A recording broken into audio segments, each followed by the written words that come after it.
Our new book for this week is The Smartest Giant in Town. This is one of my favourites.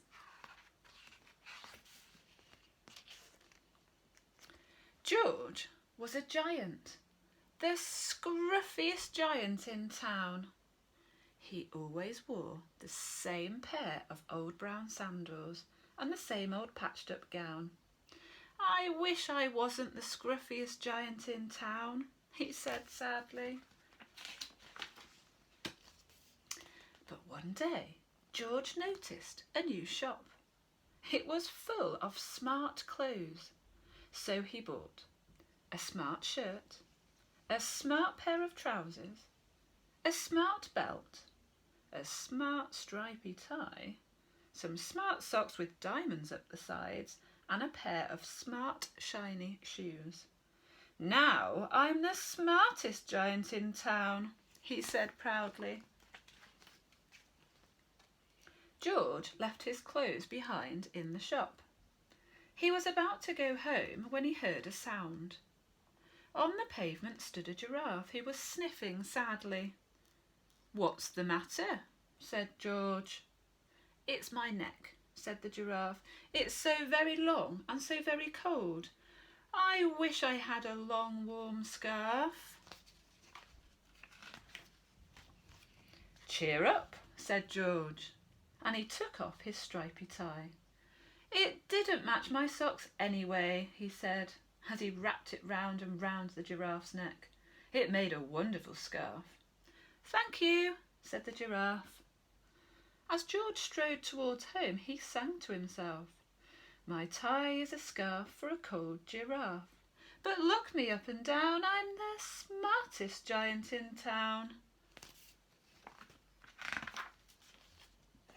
George came to a river. On a boat stood a goat who was bleating loudly. "What's the matter?" said George. "It's my sail," said the goat. "It blew away in a storm. I wish I had a strong new sail for my boat." "Cheer up," said George, and he took off his new white shirt. It kept coming untucked anyway, he said, as he tied it to the mast of the goat's boat. It made a magnificent sail. "Thank you," said the goat. George strode on singing to himself. "My tie is a scarf for a cold giraffe. My shirt's on a boat as a sail for a goat. But look me up and down, I'm the smartest giant in town." George came to a tiny ruined house, and beside the house stood a white mouse with lots of baby mice. They were all squeaking. "What's the matter?" asked George. "It's our house," squeaked the mother mouse. "It burned down and now we've got nowhere to live. I wish I had a nice new house." "Cheer up," said George, and he took off one of his shiny shoes. "It was giving me blisters anyway," he said. As the mouse and the babies scrambled inside, the shoe made a perfect home for them. "Thank you," they squeaked. George had to hop along the road, but he didn't mind. He sang to himself. "My tie is a scarf for a cold giraffe. My shirt's on a boat as a sail for a goat. My shoe is a house for a little white mouse. But look me up and down, I'm the smartest giant in town." George now came to a campsite, and beside a tent stood a fox who was crying. "What's the matter?" asked George. "It's my sleeping bag," said the fox. "I dropped it in a puddle. I wish I had a dry, warm sleeping bag." "Cheer up," said George, and he took off one of his socks with diamonds up the side. "It was tickling my toes anyway," he said, and the fox snuggled into it. It made a fine sleeping bag. "Thank you," said the fox. George hopped on, singing to himself. "My tie is a scarf for a cold giraffe. My shirt's on a boat as a sail for a goat.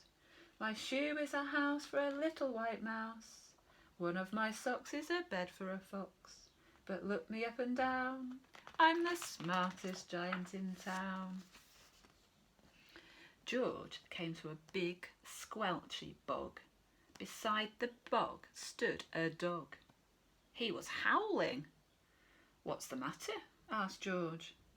It's this bog, said the dog. I need to get across, but I keep getting stuck in the mud. I wish there was a safe, dry path. Cheer up, said George, and he took off his smart new belt. It was squashing my tummy, and he laid it down over the bog. It made an excellent path. Thank you, said the dog. The wind started to blow, but George didn't mind. He hopped on, singing to himself. My tie is a scarf for a cold giraffe. My shirt's on a boat as a sail for a goat. My shoe is a house for a little white mouse. One of my socks is a bed for a fox. My belt helped a dog who was crossing a bog. But, oh no, my trousers are falling down. I'm the coldest giant in town. Suddenly George felt sad and shivery, and he didn't feel smart. He stood on one foot and thought, I'll have to go back to the shop to buy some more clothes. He turned round and hopped all the way back to the shop. But when he got there, it was closed. Oh no, cried George, and he sank down onto the doorstep. There was a tear, and it ran down his nose. He felt sad, as all the animals he had met on his way home.